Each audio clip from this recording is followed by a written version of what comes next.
ಕಟಕ ರಾಶಿ.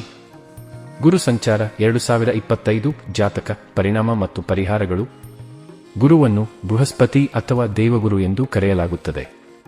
ಈ ಲೇಖನದಲ್ಲಿ ನಾವು ಗುರು ಸಂಚಾರ 2025 ಮತ್ತು ಅದು ನಮ್ಮ ಮೇಲೆ ಬೀರುವ ಪರಿಣಾಮಗಳನ್ನು ವಿಸ್ತೃತವಾಗಿ ತಿಳಿದುಕೊಳ್ಳೋಣ.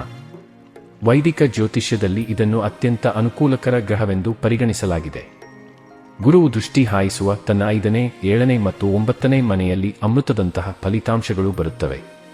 ಗುರುವು ಕಳೆದ ವರ್ಷದಿಂದ ಶುಕ್ರನಿಂದ ನಿಯಂತ್ರಿಸಲ್ಪಡುವ ವೃಷಭ ರಾಶಿಯಲ್ಲಿ ಸಂಕ್ರಮಣವಾಗುತ್ತಿದೆ ಮತ್ತು ಮೇ 15, 2025 ರಂದು 2:15 ಅದು ವೃಷಭ ರಾಶಿಯಿಂದ ನಿರ್ಗಮಿಸುತ್ತದೆ ಮತ್ತು ಬುಧದ ಆಳ್ವಿಕೆಯಲ್ಲಿರುವ ಮಿಥುನವನ್ನು ಪ್ರವೇಶಿಸುತ್ತದೆ. ಈ ಸಮಯದಲ್ಲಿ ಗುರುವು ಮಿಥುನ ರಾಶಿಯಲ್ಲಿ ಸಂಚರಿಸುವಾಗ ಅದು ಜೂನ್ 9, 2025 ರಂದು ಸಂಜೆ 4:12 ತನ್ನ ಅಸ್ತಂಗತ ಸ್ಥಿತಿಯನ್ನು ಪ್ರವೇಶಿಸುತ್ತದೆ. ಇದನ್ನು ಗುರು ನಕ್ಷತ್ರ ಅಸ್ತಂಗತ ಎಂದೂ ಕರೆಯಲಾಗುತ್ತದೆ ಮತ್ತು ಇದು ಜುಲೈ 9, 2025 ರಂದು ರಾತ್ರಿ 10:50 ಉದಯಿಸುತ್ತದೆ. ಇದನ್ನು ತಾರಾ ಉದಯ ಎಂದೂ ಕರೆಯಲಾಗುತ್ತದೆ. ಗುರು ಅಸ್ತಂಗತ ಹಂತವನ್ನು ಮಂಗಳಕರವೆಂದು ಪರಿಗಣಿಸಲಾಗುವುದಿಲ್ಲ ಮತ್ತು ಈ ಅವಧಿಯಲ್ಲಿ ಯಾವುದೇ ಶುಭ ಕಾರ್ಯವನ್ನು ಮಾಡುವುದನ್ನು ನಿಷೇಧಿಸಲಾಗಿದೆ, ಏಕೆಂದರೆ ಗುರುವು ಎಲ್ಲಾ ಶುಭ ಕಾರ್ಯಗಳನ್ನು ಮಾಡುವನು. ಗುರು ಅಸ್ತಂಗತವಾದಾಗ ಮದುವೆಯಂತಹ ಶುಭ ಕಾರ್ಯಗಳು ನಿಷಿದ್ಧವಾಗುತ್ತವೆ. ಬನ್ನಿ ಈಗ ಗುರು ಬದಲಾವಣೆಯಿಂದ ಕಟಕ ರಾಶಿಯ ಫಲ ಹೇಗಿದೆ ಎಂದು ತಿಳಿಯೋಣ. ಕರ್ಕಾಟಕ ಚಿಹ್ನೆಯಡಿಯಲ್ಲಿ ಜನಿಸಿದವರಿಗೆ ಗುರುವು 6ನೇ ಮತ್ತು 9ನೇ ಮನೆಗಳನ್ನು ಆಳುತ್ತಾನೆ. ಗುರು ಸಂಚಾರ 2025 ಸಮಯದಲ್ಲಿ ನಿಮ್ಮ ರಾಶಿಚಕ್ರದ 12ನೇ ಮನೆಗೆ ಪ್ರವೇಶಿಸುತ್ತಾನೆ.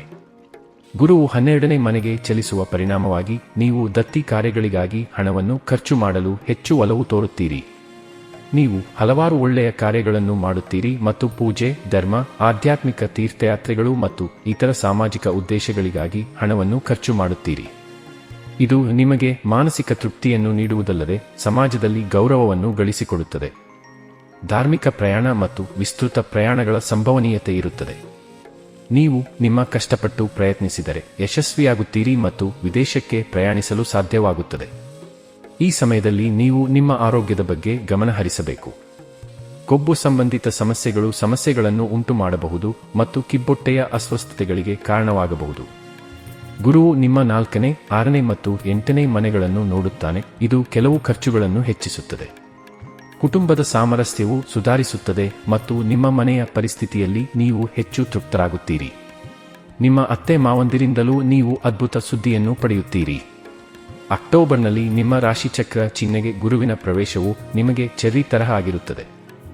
ನೀವು ಶಿಕ್ಷಣ, ಸಂಪತ್ತು, ಮಕ್ಕಳು, ವೈವಾಹಿಕ ಜೀವನ, ವ್ಯಾಪಾರ ಮತ್ತು ಅದೃಷ್ಟದಲ್ಲಿ ಅನುಕೂಲಕರ ಫಲಿತಾಂಶಗಳನ್ನು ಸಾಧಿಸುವಿರಿ ಮತ್ತು ಅದೃಷ್ಟವು ರಾಜಯೋಗದಂತೆಯೇ ಫಲಿತಾಂಶಗಳನ್ನು ನೀಡುತ್ತದೆ. ಡಿಸೆಂಬರ್ನಲ್ಲಿ ಗುರುಗ್ರಹವು 12ನೇ ಮನೆಗೆ ಹಿಮ್ಮುಖವಾಗಿ ಪ್ರವೇಶಿಸುವುದರಿಂದ ಆರೋಗ್ಯದ ತೊಂದರೆಗಳು ಮತ್ತು ವೆಚ್ಚಗಳನ್ನು ಹೆಚ್ಚಿಸಬಹುದು. ಪರಸ್ಪರ ಸಂಬಂಧದ ಸಮಸ್ಯೆಗಳ ಪರಿಹಾರ, ವ್ಯಾಪಾರ ವಿಸ್ತರಣೆ ಮತ್ತು ಆದಾಯದಲ್ಲಿ ಗಮನಾರ್ಹ ಲಾಭದ ಸಾಧ್ಯತೆಯನ್ನು ಉಂಟುಮಾಡುತ್ತದೆ. ಸಾಮಾಜಿಕ ವಲಯ ಬೆಳೆಯುತ್ತದೆ. ಸಮಾಜದಲ್ಲಿ ನಿಮ್ಮ ಗೌರವ ಹೆಚ್ಚಾಗುತ್ತದೆ. ನಿಮ್ಮ ತಂದೆಯೊಂದಿಗಿನ ಸಂಬಂಧವು ಆಹ್ಲಾದಕರವಾಗಿರುತ್ತದೆ. ಉದ್ಯೋಗದಲ್ಲಿರುವ ಜನರು ದೊಡ್ಡ ಹಣವನ್ನು ಗಳಿಸುವ ಅವಕಾಶವನ್ನು ಹೊಂದಿರುತ್ತಾರೆ. ನೀವು ಧಾರ್ಮಿಕ ಚಟುವಟಿಕೆಗಳಲ್ಲಿ ತೊಡಗುತ್ತೀರಿ. ನಿಮ್ಮ ಅತ್ತೆ ಮನೆಯವರೊಂದಿಗಿನ ನಿಮ್ಮ ಸಂಬಂಧಗಳು ಸುಧಾರಿಸುತ್ತವೆ ಮತ್ತು ನೀವು ಅವರಿಂದ ಹಣದ ಪ್ರಯೋಜನಗಳು ಮತ್ತು ಇತರ ರೀತಿಯ ಸಹಾಯವನ್ನು ಪಡೆಯಬಹುದು. ಪರಿಹಾರ: ಗುರುವಾರದಂದು ನೀವು ಭಗವಂತ ಶ್ರೀ ಹರಿವಿಷ್ಣುವಿನ ಆರಾಧನೆ ಮಾಡಬೇಕು.